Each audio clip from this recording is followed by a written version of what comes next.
ไก่หมากนาวกับหมากเล่นมาให้ทันหมอต่ำกินผู้ใหญ่เพิ่นบอกให้คอยซื้อมาผากเจ้าอย่าเงินเพิ่นดอกบ่แม่นเงินคอยดอกแต่ว่าซื้อมาให้เจ้ากินเห็นเพิ่นว่าคือกินมื้อไว้แท้ปลาดุกโลหนึ่ง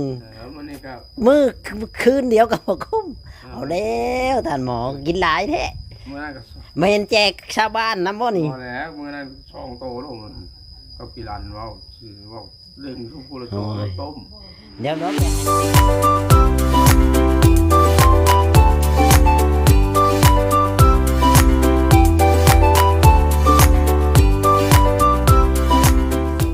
สบายดีพ่อแม่พี่น้อง FC ที่หักแพงบ่ว่า FC ฝั่งลาวฝั่งไทยแล้วก็ต่างประเทศนำเด้อพ่อแม่พี่น้องเนาะมามื้อนี้ก็มาพบพ่อกับช่องบ่จ่อย Channel อีกแล้วพ่อแม่พี่น้องเนาะมื้อนี้บ่จ่อย Channel ก็อยู่ที่เฮือนอยู่ที่บ้านเนาะพ่อแม่พี่น้องเนาะก็อยู่ที่บ้านทานหมออะไรพี่น้องกันเนาะจังไรก็ฝากพ่อแม่พี่น้องเป็นกำลังใจให้บ่จ่อยในเด้อพ่อแม่พี่น้องเนาะกะมื้อนี้ก็สิมาแจ้งข่าวดีกับทานหมออีกที่หนึ่งเลยพี่น้องเนาะทางบ่จ่อยก็สิมีหยังมาให้ทานหมอมื้อนี้ก็ได้ก็มาบอกพ่อแม่พี่น้อง FC ทุกท่านทุกคนที่เข้ามาดูมาชมเนาะฝากเป็นกำลังใจในเด้อป้าลุงเนาะน้าบ่าวน้าสาวทุกท่านทุกคนที่เข้ามาดูมาชมช่องบ่จ่อย Channel ถ้าว่าบ่จ่อยว่าผิดพลาดประการใดก็ขอโทษขออภัยนำพ่อแม่พี่น้องเนาะก็คลิปนี้ก็สิพาพ่อแม่พี่น้องไปหาทานหมอแล้วก็แจ้งข่าวดีแล้วเลยเนาะพ่อแม่พี่น้องสิเป็นยังก็แล้วแต่มารุ่นน้ำกันพี่น้องผักเบิ่งคลิปบ่จ่อยยาวๆเลยเนาะพ่อแม่พี่น้อง FC ไปพี่น้องบอกว่าหลายใจห่างบ่จ่อยขามาฮอดพี่น้องเลยขับรถคู่ใจนี่ก็ได้ซื้อของมาฝากทานหมอพี่น้องเป็นยังพี่น้อง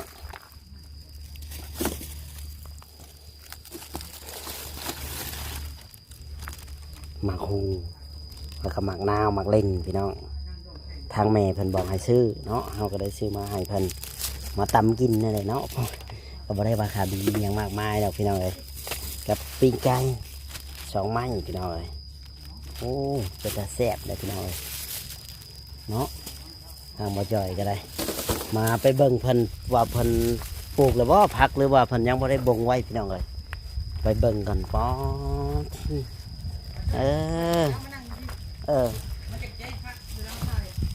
ท่านหมอคือบ่แกะออกนี่คือว่าเห็ดเป็นปุ่มใช่ไหมอ๋อฝ่าเป็นปุ่มไว้ก่อนเนาะมันยังบ่มีจกบ่มีเสียมพี่น้องเลยถ้าว่ามีจกมีเสียมเขาก็สิขยายออกเจ้าก็เริ่มหวานไว้เด้อคันว่ามีอันนั้นก็ได้ท่านหมอเพิ่นก็ได้พี่น้องเลยป้าอย่างมาโมนี้ก็ได้ออกจากมุ้งได้แล้วป่ะสบายดีท่านหมออะไรเหลียวเบิ่งหยังนั่นน่ะเห็นเขากินบ่ได้ท่านหมอนี่มื้อนี้มาจอยกับซื้อมากหยังนี่นะมาคุ้งแล้วก็ปิ้งไก่มากนาวกับมากเล่นมาให้ท่านหมอต่ำกินผู้ใหญ่เพิ่นบอกให้คอยซื้อมาผากเจ้าอย่าเงินเพิ่นดอกบ่แม่นเงินคอยดอกแต่ว่าซื้อมาให้เจ้ากินเห็นเพิ่นว่าคือกินมื้อไว้แท้ปลาดุกโลหนึ่งมื้อคืนเดียวก็บ่คุ้มเอาแล้วท่านหมอกินหลายแท้แม่นแจกชาวบ้านนำบ่นี่พอแล้วมื้อนั้นช่องโตแล้วมันก็ปีรันเว้าชื่อเว้าเรื่องทุกผู้ละตัวต้มเดี๋ยวเนาะไปให้คนอื่นนำเจ้าของบ่มีกินอย่าบ่ได้ให้คนอื่นนี่เพิ่นบอกอยู่คือข้าวน้ำคือกันเฮาต้องกินก่อนบัดเวลามันบ่มีเนี่ยเจ้าสิหามาใช้กินอย่าไปให้คนอื่นเด้เพิ่นบอกข่อยมาอยู่ถ้าว่าเจ้าให้คนอื่นเพิ่นก็สิเทื่อหน้าเพิ่นก็สิซื้อให้เจ้าน้อยเดียวเพิ่นว่าให้เจ้ากินทีละน้อยเสื้อผ้าหน้าแพรกันตัวใดมันใหม่ๆเก็บเข้าไปในเฮือนถือเจ้าบ่อยู่ได้ถือคนมาคนหลักคนหยังน่ะเก็บไว้ใหม่เมื่อเก็บตัวใดมันนั่นเก็บเอาไหนเบิดแม่นนั่นแหละคือของเบากีฬานเฮือนเก็บเข้าไว้ในเฮือนตัวใดใหม่ๆอ่ะนะเพิ่นบอกข่อยมาเพิ่นเห็นเพิ่นว่าย่านเวลาพวกเจ้าบ่อยู่แหละ มันสิมันเสียอะไรพระสิหาให้เจ้า เดี๋ยวเก็บปัดเทื่ สวัสดีป้าจ้อย สบายดี โอ้นี่บ่อันข้าวดีที่จะว่านะ แม่ ก็ได้ทั้งหมดนี่เลยทั้งกินไก่ มันไปจากนงแง่ก่อนเดี๋วแ อยากนงกับพับไว้ดีๆนี่เพิ่นว่าให้พับไว้ดีๆแบบว่าบ่ต้องอยู่แบบนั้น โดยโดย ท่านหมอก็บอกนํ โดย ตัวใดเฮาบ่ได้นงเฮาเข้าไว้ในเฮือน เพราะว่าเพิ่นก็ย่านมันแบบว่าเจ้าบ่อยู่หรือว่าไผบ่อยู่แล้วคนมาแต่ใช้เพิ่นเอาไปเฮาก็บ่ฮู้คือกัน อันนี้เห็นนะ ตัวได้นุ่งแล้วก็ชักตา แม่น ไว้เนาะ ตัวใดนงแล้วก็ชักตากไว้ เอ้าทันเนาะยังคือด้วนปิ้งไก่นะเป็นตาสิแซ่บแท้ เนี่ย เปิดเบิ่งดูเปิดเป็นบ่ ถ่ายได้บ่น่ะ ได้ แก้มัน อีกแล้วพี่น้องจากบ่าวจ้อยมื้อนี้จากผู้ใหญ่ทั้งใดบ่าวจ้อยต่างประเทศ ต่างประเทศ อ๋ นะ อเบิ่งใจดีหลายพี่น้องเนาะ ที่ว่าเงินที่ว่าชวนเรือที่ซื้อเตียงซื้อหยังอะไรก็ เอามา ไว้ซื้อกับ แต่ ข้าว น้อยซื้อกับข้าวให้เราเล็กๆน้อย แม่น โดยโดย ๆนี่หยังเฮาก็แจ้งเพิ่น แม่ เนาะ นมีหยังก็แจ้งเพิ่นเป็นตากินอยู่บ่ทันหมอเป็นไก่ โย เคยกินอยู่บ่แบบนี้นะ ก็ได้กินโยตะกี้วันนี้มันก็บ่มีผมมาให้ก็บ่ได้กิน อ๋อ จะกินน้ำบ่าวจ้อยเนาะ โดย อืม บ่จอยใจดีบ่เอามาให้นี่ โดยใจดีแล้วบ่จอยแล้วเขาบอกขอบใจหลายเด้อบ่จอยเด้อ บ่โอลีเด้ใจบ่ดีว่าซะ เบาลีก็คือกันดีคือกันเบาลีเขาบอกขอบใจนำหลายๆแล้วก็ขอบบุญขอบคุณแม่ใหญ่ใจบุญเบิดทุกคนนั่นแหละเนาะ อืม ก็ได้อยู่ได้กินน้ำเพิ่นว่า ก็ ซั่น ได้อ ซะ ยู่ได้กินน้ำเพิ่น อันนี้ก็ทางทีมงานพวกเขาเบิดทุกคนนี่ เป็นเพียงสะพานบุญในเพิ่นเท่านั้นได้นี่น้องบ่าวจอย โดย เป็นที่สำคัญบุญ ความ ที่ ดี ว่า ความชอบหรือว่าบุญต้องยกให้เพิ่น แม่น โดย ไดท่านหมอเอ้ยเอาผักกระทกบ่น่ะแม่นบ่ตึ้งกกน้ำแทง มันโป่งยังมีเนาะ นี่แหละท่านหมอก็คอยเก็บคอยกวดออก โดยเราจะตัดท่อแล้วตอนบ่ายตัดเลยใช่ไหม ต้องมีเล็กลานได้ มัดนี่ได้ป่ะเหรอ มีเล็กลานได้จังตัดได้ ผ้าบ่ได้เนาะ บ่ได้เนาะแตกได้ มัน ผ่า แตกตัว แตกกับโบแตกหลายแล้วว่า มา ฮะ มันก็ มัน หลาย าวโหด บ่ค่อยสิหาเล็กลานมาตัดดอก ลอยตัดแล้วชิมัดไว้ที่นี่นะ นี่แหละท่านหมอก็เบิ่งเท่าใดว่าเพิ่นบ่อันนั้นก็เก็บเวียน ลอย กวดเวียนกวดเมียนแบบว่า ยังที่จูดเนี่ยของว่าเนี่ยน้ำเขา แม่น โดนแล้ว เพิ่นเห็นคือบ่งามหยังเลยเสื้อผ้าหน้าแพรก็ไปตากอยู่ข้างว่าหลังบ้านพุ่นหรือว่าข้างบ้านเวลาเพิ่นมาถ่ายคลิปถ่ายหยังคือกัน ลอย แต่เพิ่นอยากให้ความสะอาดอ่ะนะ คืออันนี้นี่ก็ฮื้อรถให้บ่าวกิรันฮื้อว่างเจ้าสิปลูกนะฮื้อเนาะฮื้อใส่โพน ลอย แม่น แล้วก็จุ จะ ด ว่านออกจิตบางทั่วจะได้ควบคุมแล้ว แม่น กันจะฮื้อใส่โพนแล้วจะจุดจะปลูกมะพริกใส่นี่โอ้สุดยอด ลอย มัน มักพริ งาก ม มักพริกเพิ่นก็ว่าที่คอยซื้อมักพริกหาวนะเจ้าก็แกะเอาในมันก็มาหวานแล้วก็มาบ่งไว้ ว่านแล้วเขาว่านเลย หวานแล้วบ่ นี่น่ะนี่ก็มันแปล เพิ่นบอกคอยแบบนั้นแหละให้เจ้า แปลงแล้วนี่ ให้เจ้าหวานมิดมันก่อน หวานแล้ว ค่อยมาเฮ็ดอีหยังนะ จะมาเป็นต้นกล้าเนาะ แม่นมาเป็นต้นกล้ามันก่อนนะท่านหมอ เขาให้เห็ดทางพุ่นเขาให้ปลูกทางพุ่นเขาทางตะขาบพวกย้อนต้องไปพุ่นปลูกพุ่นสิปลูกไปเฮือนร้ายเขา โอ้บ่อยปลูกไก่เฮือน ไว้ปลูกไปเฮือนมันหกก่อน อืมๆใช้เจ้าไข่เบิ่งดูได้มังหุงกับอย่างแน่น่ะ บักพุ่งปิ้งไก่หมักนาว มักเล่นบ่ หมักเล่น ไผสิตำสุกินบ่เนี่ย ที่ร้านนี่แหละอันมาตามกิน เจ้าอยากใช่บ่ ก็บ่ทันยากเลยนี่ จังเว้นพุ่นแหล้วเนาะ กันเว้นปัญญาทำกิน มันอยากแหละสิให้บ่จ้อยตำสุกินนี่เป็นบ่บ่จ้อย จำได้อยู่ บ่แซ่บปานใดหรอวะบ่จ้อยนี่ จำได้อยู่แต่บ่แซ่บปานใดแล้ว เออ ก็อยากโยนนี่เห็นตามนี่ก็ตาม อืม แล้ว ครับ บอกว่ามี เที่ยงก่อนกว่าเนาะบ่จ้อย ประเด็นอย่างการนี้ว่าเขาเย็นไหนบ่ได้อุ่นหนึ่งเข่ามันคงยังเหนียวอยู่เข่าก็ได้ จังหน่อยบ่บอดมาสิให้บ่บอดดังไผอุ่นข้าวให้นี่ เลย เขาเย็นก็พอกินได้มัน อืม พอชื่อว่านั่นชิ้นหนึ่งหลายปัจจุบันกินบ่เบิดว่านี่ อืม เลย แกะกินแล้วบ่ข้าวใหม่นะ ทำไมนะ ข้าวที่ว่าวัดชื่อมาให้แกะได้บ่ แกแล้วเขาก็4ถ้วยกิน กินที่ถ้วย กิน4ถ้วย คือว่าเฮามานี่เฮาก็มาแต่พอกินคันหมอมันจะบ่เป็นข้าวเย็นหลาย มันเป็นข้าวเย็น อัน มั นั้น น ก็จะข้าวเย็นกับพอดีแล้วกินในกันต้องก็บ่ร้ายข้าวเย็นกัน การประหยัดกินแล้วนะ แม่นต้องประหยัดกินเด้ ว่าประหยัดปันหนึ่งมาเช้าก็แล้วแรงก็ยังว่าหนึ่งแต่วานนี่พวกก็กินเช้านี่แน่ผลยังตอนเที่ยงนี่แรงพวกแล้วนี่ มื้ออื่นบ่แล้วจังสิบ่แลงตัวแรงบ่แล้วสิมาให้สองถ้วย นั่นแหละ เพิ่น ประ ผู้ หยัด เดียวให้ ขึ้น บ่ นะ เปลืองกันแล้วปานใดแล้ว อย่างคือกันเพิ่นเพราะว่าของเจ้าคันเจ้ามีได้ก็เจ้าประหยัดกิน โดย ขอยอมกินนั่นแหละเฮาบ่มีอะนะท่านหมอ โดย ยามเวลามันบ่มีเจ้าสิหามาได้ใช้ โดย คันว่าให้เพิ่นก็มีแต่แนวให้เพิ่นเจ้าของบ่ได้กินนี่ก็แล้วเพิ่นว่าอยาก บ่ได้ให้ไผแล้ว ซอยเจ้า แก๊บๆบ่ บ่ซอยเจ้าเพิ่นเห็นเจ้าเป็นพิการเพิ่นว่า บ่ได้ให้ เลี้ยงคนพิการ ได้บุญ อืม บ่ได้ให้ไผแล้วให้หมู่เลยก็เฮาก็บ่มีแต่ขโมยแล้วมาให้เป็นมะม่วงเป็นหวานๆนี่ก็เอาหมอกไม้เขามาให้ อืมเป็นเสื้อผ้าหน้าแพรก็ต้องนุ่งเด้เพิ่นว่าคันเจ้าที่บ่จอยชื่อมาเจ้าบ่นุ่งขอยเสียมือเด้เจ้าบ่นุ่ง นุ่งและนุ่ง เพิ่นบ่ซื้อให้แล้ว เพิ่น เนาะ บ่ซื้อให้เด้เพิ่นบอกให้นุ่งให้ซักมีแต่นุ่งตัวเก่าเพิ่นว่าเห็นยามใดคือมีแต่ตัวเก่าคือบ่อยากนุ่งแท้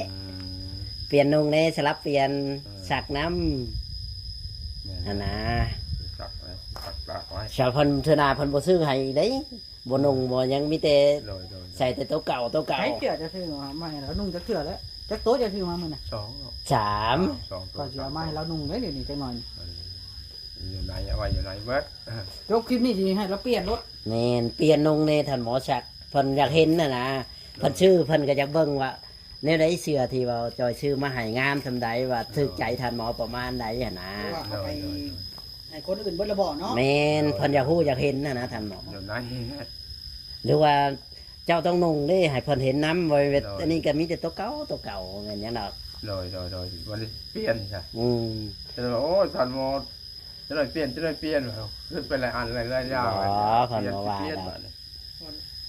ราเปลี่ยนแล้วก็ให้ว่ากินร้านชักให้ ฉากแล้วก็ตัวใดมันนั่นนะก็สลับสับเปลี่ยนกันอะไรท่านหมอ อันนี้เพิ่นเห็น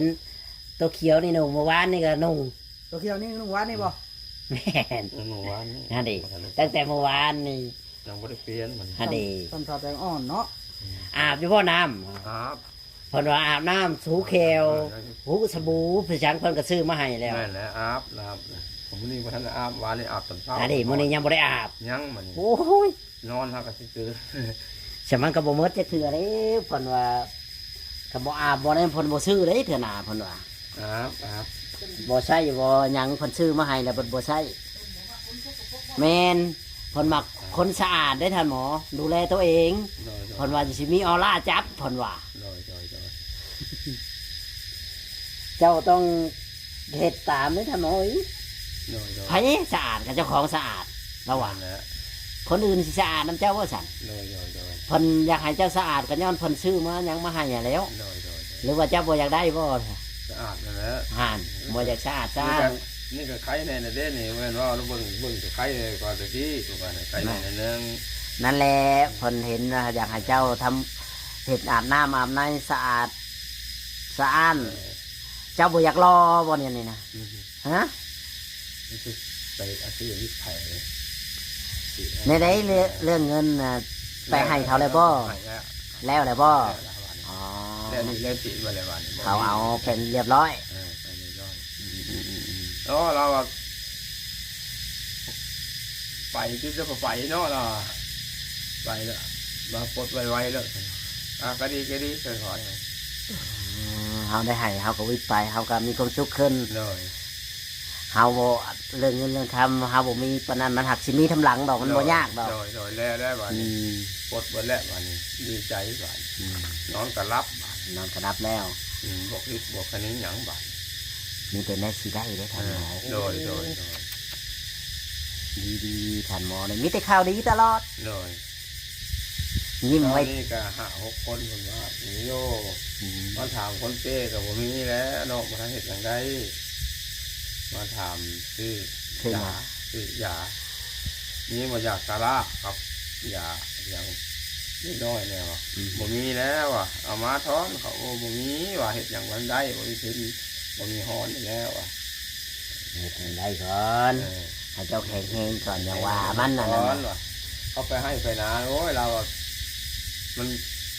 ไปให้ไปนานี่มาแหวกให้แน่เขาว่านี่ไปปุ๊บมันเดือปุ๊บบ่มีแล้ว อืม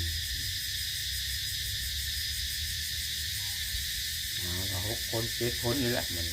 ตอนเช้านี่แหละ แม่น จะมุ่งตัวนี้หาจนแรงทีนี้ผมว่า เบาสิลันไปใช้เงิน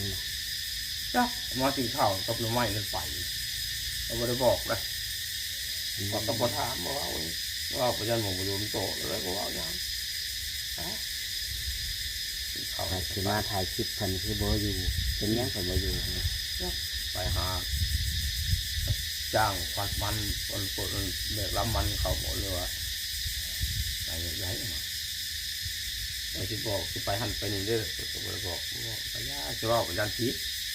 เกี่ยวกับเหตุอย่างว่าได้ยันมองประโยชน์โตได้แล้ว อืม จะว่าอย่างเขาเลยบอกว่า คันเว้าไปก็ยันเขาบ่อยู่น้ำเนาะ เขาบอกอยู่น้ำบานตัวเองมาเห็นอย่างยังบ่ได้บ่ อืม คอยสิบอกว่าก็เลยอ่ะ ก็เลยจำเป็นปล่อยไปนะ ปล่อยไป แล้วแต่ ไปอยู่ แล้วแต่ทำจะเวรไผมันเนาะ แล้วแต่กรรมไผเวรมันนะบอกว่า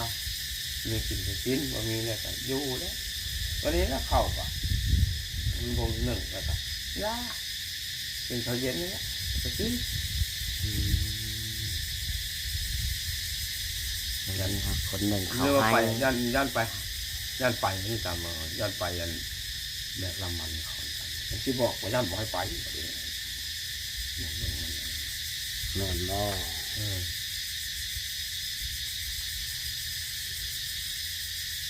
เพื่อคือว่าถ่ายคลิปถ่ายหยังว่าผู้ใหญ่เพิ่นอยากเบิ่ง อืม อยากให้บอกให้ถอน เออ เพิ่นก็บ่อยู่กันแล้วนะ เออ แต่สิบอกสิสอนนั่นน่ะ เนาะคนบ่อยู่มันบ่อยู่ บอกให้เป็นคนดีนี่แหละ เป็นคนดีนี่แหละไปวันนั้นไม่ยาก เนี่ยเพิ่นแล้วเนาะ มัน บุญวัฒนาเพิ่นได้ทำนั่นเลยคือทำนั่นนั่นแหละเนาะท่านหมอ ถือว่าร้ายกับโมผมว่าขออยู่น้ำแบบไปก็อยู่แล้วถือว่าร้ายแบบนั่นเซ็กยันโมประโยชน์น้ำโตยากมากส่งเสือคนจะซื้อให้เนี่ยเขานำจำปาผมมาอยู่มากินอย่างนอนรับสบายแล้วแบบไปไม่ได้ตามใจนะไปก็บอกเลย คือคอยว่าแล้วทำไมเจ้าต้องบอกเอาเราเป็นลูกเป็นหลานเจ้าเนาะ เชื่อ ขนาดลูกหลานเขาเองเชื่อเฮ็ดพิษเก่ากับนี้คิดถึกก็ต้องบอกกันแล้วอยู่ดำกันละเด้ แม่นต้องบอกต้องสอนเอาอะไรท่านหมอเลย เราขาดความอบอุ่นแต่น้อยเนาะ แม่นตัวได้บ่ดีเขาก็บอกเอาสอนไปเอาคันเพิ่นพังกับพังเพิ่นบ่พังก็บ่จักคือกันแหละ เชื่อแต่เพิ่น ก็แล้วแต่เพิ่น บอกให้หาฟืนหากินร่างไว้เลย เชื่อพื้นมันยืดนะแถวนี้เนาะว่า เลิกยังผือหาฟืนคนมาดังเลิกกลางคืนคำฉะนั้นแม่บอกอุ่นได้ว่ามีฟืนมีไฟดังอยู่นอกคนก็โตเด็กมาฟ้าเลยฮะมันถามใช้ผ้าเดี๋ยวบอกมีว่าผ้า ข้าวของนี้ ผ้าเอาใช้ผ้าเนี่ยยาพื้นมันมีผ้าเอาก็หาเอาตัวมันดึงได้แล้วหรอ เอาตัวน้อยมันก็ได้ เอาแต่น้อยก่อนหาก่อนข้าวมีนี่ตรง แถ นี้ ว ก็ นี้ ได้ มีแต่มือแม่ตู้ซอได้มาหาพื้น มัน มา มี จอย ผู้โตแล้วมาเรามาพันเรา เบิ่งเบาลีสิเบิ่งหมังหงไงกินไก่บ่จอยซื้อมาพี่น้องบ่จอยซื้อมาฝาก มันก็แขนหนึงเผย ผู้ใหญ่บอกกันให้ซื้อมาให้ แม่น นี่เขาจะได้นายแบบนี้ยาวๆแบบนี้เนาะ ก็ยาวแล้วที่คอยชื่อมาให้เจ้านั่น ยาวแล้วก็ของไงมันจะได้นานอยู่เนาะ บ่ที่คอยชื่อมาให้เจ้าป โอ้ ลูก ยาวแบบนี้เนาะ แม่น เราจะปลูก นี่มังคุดบ่ได้สูงเลยนี่เนาะ ต่ำเนาะ จำเลยนี่มังนาวนี่ไว้ใช้ตำหุ่งเนาะ แม่น บ่จอยเพิ่นก็เล่นพร้อมครบบ่จอยซื้อเป็นประเด็กนี้เลยได้ประเด็ก นี้ บ่อันนั้นคอยชื่อมาแล้วเหลือแต่ เนาะ แม่น ครบหมดแล้ว เพราะว่าอันนี้ก็ชื่อมาให้ท่านหมอ เลย ได้ยินว่าอยากกินตำบักหุงเพิ่นว่าเพิ่นได้ยินในคลิป ได้ของตำหุ่งกินไก่ก็สุดยอดแล้วมัน แม่โอ้ย มองหูนั่นสิ นะไอ้ที่มัดไว้เด้อ สิใส่สิแก่นี่มันสิใส่สัก4 กนะ ที่ให้พวก เออ ใช่ปลูกลายไปก็ได้นะมังหุ่งมันบ่แม่นต้นไม้ใหญ่ ปลูกอะไรก็ได้เนาะ ปลูกลายก็ได้มันจะเป็นอย่างมังหุ่ง ผู้หลายๆสิมาขอกินน้ำท่านหมอนี่ โอ้ยบ่หาคอเนาะท่านหมอ มหาขอมีเอาเลย บ่เอาเลยต้องขอกันเนาะเนาะ คุณที่บ่ได้ได้